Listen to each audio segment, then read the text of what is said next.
Hi everyone and Happy New Year! U.S. Central Time Zone, everyone else. Happy New Year in a while. It's me, Grand Movie TV Guy. So the last movie we reviewed in 2021, we watched it when it was still 2021. I did anyway. I was gonna review it a little bit ago. Had to have some food.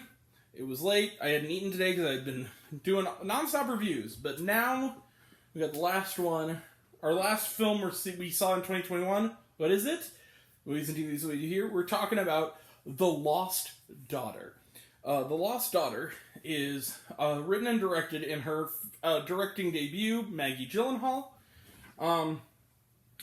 It premiered in theaters a couple of weeks ago. It is on Netflix starting today, New Year's Eve. And what's the film about? Well, Olivia Colman plays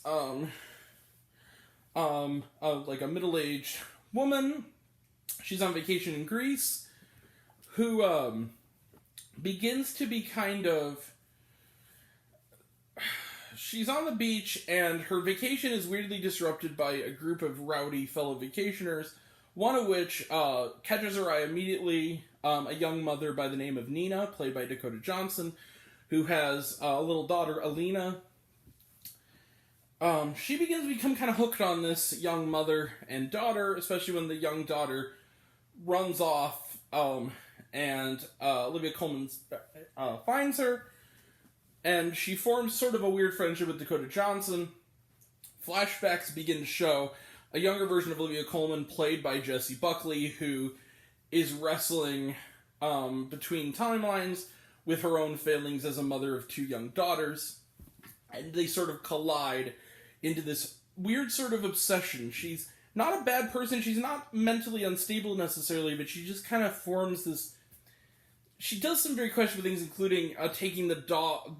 The doll of the little girl goes missing, and she has it on her person, and doesn't seem to want to tell anybody she has it. That's basically the movie. This movie is fascinating. I also wanted to point out, I always get kind of a grin on my face whenever there's a movie with a character named Nina, because my cool aunt's name is Nina. Hi, Aunt Nina. If you're watching this, you might very well be.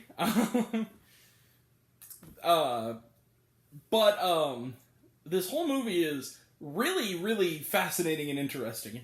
One of the best things about it is the performances. Olivia Colman, who just... Can she do wrong? Is she capable of it? She's so great in this movie. Dakota Johnson is good, as always. The real stand-up to me, though, and I mean, outside of Olivia Colman, is Jessie Buckley. She's become one of these young actresses that I've really been quite taken with. Between her work on Fargo, one of my favorite films from 2020, I'm Thinking of Ending Things, as well as one of my a really great film from this year called The Courier. She's clearly becoming one of those actresses I really love seeing pop up in things, and she's great here. Playing this woman who wants something more and loves her children immensely, but she's just kind of beaten down and harried by them. And once you see those flashbacks and you see Olivia Colman and her relationship with this young mother, played by Dakota Johnson, named Nina, you see this...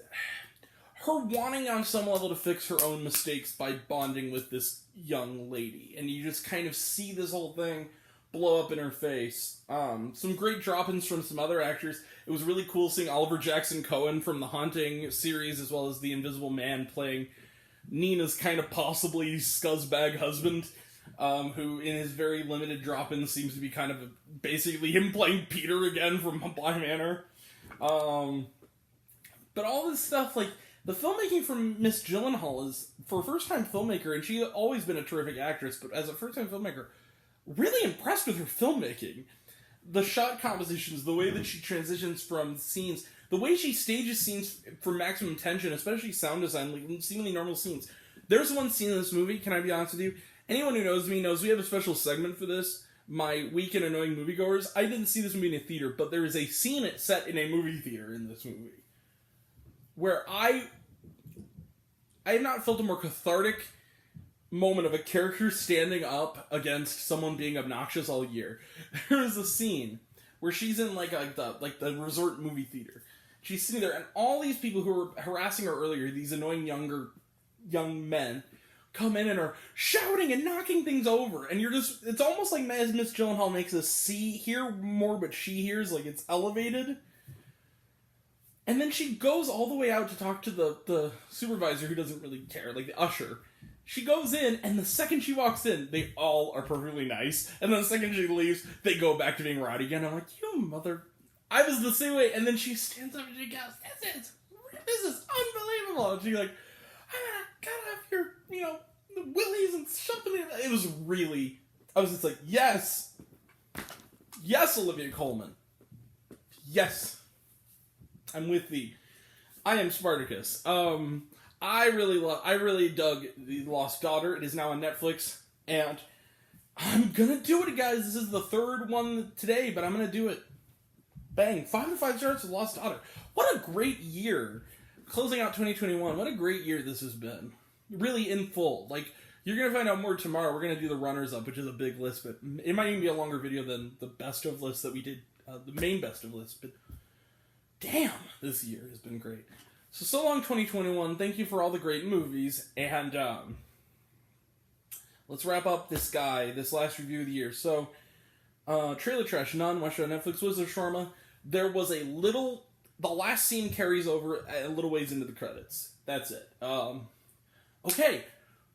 We will be back later, probably tomorrow, for the Harry Potter reunion, as well as the runner-up list. And more things to come, but this is the big announcement I have. So, I have a big announcement. It cost me a pretty penny, but I did it for you guys on January the 22nd. This is exciting. This is a first for me. I am going to the Sundance Film Festival at virtual. I got a one-day package for $100. I'm going on January 22nd. And I'm going to do a super extra crunchy video where I'm going to talk about the 4 movies I'm planning on seeing on my pass, as well as some shorts and episodics, and maybe some of if they do like the concerts. It's going to be one whole day of Sundance fun, way early reviews for some movies that I'm not going to reveal to you yet. You guys are just going to have to wait and see. I already know what they're going to be, what I'm planning to be, but I'm really excited. So... look out for that on Saturday, the 22nd of January. That'll all be next time, and until next time, I'm Grant, the movie and TV guy. I see it all, and I'm happy to share it with you. I love you all. I appreciate you all. I love you all, class semester. Live with 2000. Be kind to one another. If you like this video, give it a like if you want to. Give it a subscribe if you want to. Give it the bell. I don't know what it does. That's supposed to do, or so I've been told. If you want to find mails or reviews, this and other fun stuff, you can check me out on letterboxd.com at Grant, the movie TV guy. Some of you already have. But even if you haven't, take care of yourself, take care of your mental health. And from the bottom of my heart, just to end this, I won't go on much longer. This has been my first year on YouTube full time. I was on here for a brief period several years ago. It didn't last long. I started on Letterboxd. I came to Instagram Live, and I came here right after. And for my first year almost being elapsed, you guys have just been awesome. I have seen, my final count, I did a tally, of movies in 2021. I saw 207 new releases and movies in 2021. 207, alright? But including every movie that is played in my movie theater, as well as a few that I've traveled out of town to see. You guys are awesome. Your support has been amazing. The support I've gotten from other film critics on this platform, people like Zach Pope, Austin Putnam, Austin Burke, just Brando Critic. All you guys are amazing.